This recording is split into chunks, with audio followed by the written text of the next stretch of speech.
గులాబీ boss KCR మళ్ళోసారి public లకు పోతందుకు తయారైతుండట.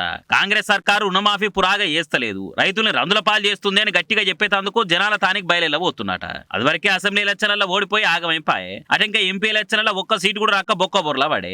కవిత arrest తోని క్యాడర్ల జోష్ కూడా తగ్గిపోయింది. ఇవి జాలనట్టు కార్ పార్టీకి గెలిచిన ఎమ్మెల్యేలు బీఆర్ఎస్ లీడర్లు వరుస పెట్టి కాంగ్రెస్ కన్నవాళ్ళు కప్పుకుంటుండే వర్కల కార్యకర్తలు కూడా ఆయపాయ అవుతున్నారు. ఇక మొత్తానికి ఇప్పుడు కవిత బెయిల్ మీద బయటకు వచ్చింది. పబ్లిక్ లో కూడా ఇవ్వలేంది అనేది అర్థమైతందుకు టైం పడుతుంది కాబట్టి కాంగ్రెస్ పవర్లకు వచ్చిన ఇన్నెలల హామీల మీదనో 6 గ్యారంటీల మీదనో కామెంట్లు కౌంటర్లు వేస్తందుకు కరెక్ట్ టైం అని కార్ పార్టీ పెబ్బ కేసీఆర్ ఫిక్స్ అయినట.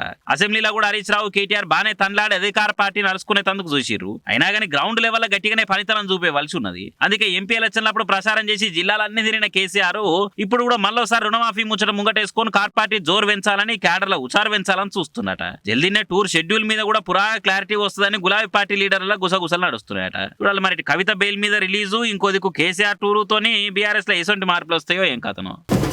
మొన్న కవితకు బెయిల్ వచ్చింది. ఇక ఇప్పటికే కాంగ్రెస్ వాళ్ళు బీజేపీ వాళ్ళు 100 మాటలు ఎత్తేస్తున్నారు. బీజేపీ తోటి మిలాఖత్ అయినందుకే వచ్చిందని కాంగ్రెస్ వాళ్ళు, లేలే కాంగ్రెస్ వాళ్ళతోటి మిలాఖత్ అయినందుకే బెయిల్ వచ్చిందని బీజేపీ వాళ్ళు ఎత్తి 7 దోషుల మన్ను పోసుకుంటారు. అయితే గద్వాల జేజమ్మ డీకే అర్ణక్క మాత్రం కొత్త తీరు చెప్పుకొచ్చింది. మాజీ ఎంపీ కేకే సార్ ను కేసీఆర్ ప్లాన్ ప్రకారం కాంగ్రెస్ లకు పంపిండట. అందుకే కేశవరావు రాజ్యసభ సీటును కవిత కేసు వాదించిన అభిషేక్ సింఘ్వికి ఇచ్చిరట. కేసీఆర్ సార్ కేకే సార్ ను కాంగ్రెస్ లకు పంపి రాజీనామా చేయమన్నారట. అప్పుడు ఆ సీటు కవిత కేసు వాదిస్తున్న సింఘ్వికి వస్తుందని చెప్పిరట.